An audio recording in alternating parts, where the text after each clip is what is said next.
नमस्कार। झंझारपुर के इस तालाब में हम लोग अभी आए हुए थे और यही जो तालाब है एक समय में मिथिला के लिए वरदान था और यही तालाब आज मिथिला के आर्थिक स्थिति जो इतनी दयनीय हो गई है उसकी एक मुख्य वजह भी है।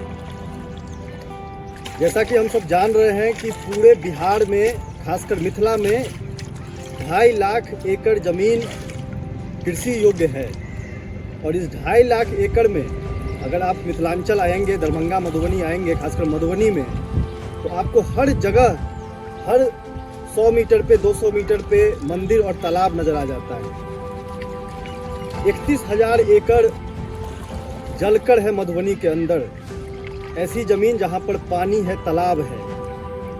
और एक समय में इसी तालाब से मधुबनी में इतने मछली होते थे, इतने मखान होते थे कि मधुबनी की आर्थिक स्थिति जो थी वो बहुत ही बढ़िया थी। आज मधुबनी पलायन में बिहार में सबसे पहले नंबर पर है और इसके साथ साथ गरीबी में बिहार में 7वें नंबर का जिला है। और इसकी मुख्य वजह क्या है? जितने जलकर मधुबनी में है 31,000 एकड़, उसमें से 85% जलकर जो जिस पर कि कोई व्यावसायिक काम नहीं हो रहा है, जो ऐसे ही कूड़ा बना हुआ है, नाला बना हुआ है। अब इसी तालाब को आप ले लीजिए, ये तालाब कहीं ना कहीं मखान के लिए व्यावसायिक दृष्टिकोण से बहुत ही उपयोगी हो सकता है, लाभकारी हो सकता है, मछली उत्पादन के लिए लाभकारी हो सकता है। लेकिन इसके बगल में 100 मीटर पर भी एक तालाब है, 100 मीटर दूसरी तरफ भी एक तालाब है, लेकिन कहीं पर भी व्यावसायिक काम नहीं हो पा रहा है। ना तो कहीं मखान लगाया जा रहा है, ना तो मछली का उत्पादन हो रहा है। आज मधुबनी की ये स्थिति है कि आंध्र प्रदेश से हम लोगों को मछली मंगवाना पड़ रहा है। और इससे ज़्यादा दुर्भाग्य की बात क्या हो सकती है कि जो मिथिलांचल कहा जाता है कि मखान के लिए और मछली के लिए यहीं पे इसकी पहचान ही इसी से है, और वो मिथिलांचल को आंध्र प्रदेश से मछली मंगवानी पड़ रही है। तो कहीं ना कहीं व्यवस्था में कमी कहिए या फिर लोगों के नज़रिए में, दृष्टिकोण में जो दिखते हैं, इसी वजह से आज ये स्थिति मधुबनी की हो गई है।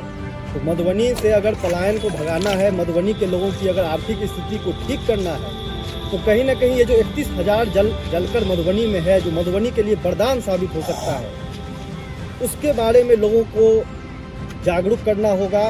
और उस व्यावसायिक दृष्टिकोण से इन सब जल एकड़ को मधुबनी के लिए वरदान हो सकता है, उस दिशा में प्रयास करना होगा। तो इसमें आप लोगों का सपोर्ट, क्योंकि देखिए कोई एक व्यक्ति, कोई एक पार्टी, कोई एक संगठन किसी भी जगह का आर्थिक स्थिति को नहीं सुधार सकता है जब तक कि वहाँ के लोग उसमें अपना सपोर्ट करें, उसमें अपना समर्थन दें और उसमें सहयोग करें। तो ये जितने भी जलकर हैं मधुबनी के अंदर, उसमें अगर मधुबनी के लोग चाहेंगे कि इस दिशा में प्रशिक्षण हो, इस दिशा में टेक्नोलॉजी के साथ उनको जोड़ा जाए, दुनिया से उनको डिजिटल रूप में जोड़ा जाए, वो प्लेटफॉर्म बनाया जाए, तो कहीं ना कहीं यहाँ पर जितने भी जलकर हैं उसमें मछली का उत्पादन इतने भारी संख्या में हो सकती है, मखान का उत्पादन इतने बड़े मात्रा में हो सकता है कि पूरे मिथिलांचल की आर्थिक स्थिति, मिथिलांचल के बच्चों की आर्थिक स्थिति, युवाओं को जो पलायन करना पड़ रहा है उनकी आर्थिक स्थिति कहीं ना कहीं मिथिलांचल में ठीक की जा सकती है।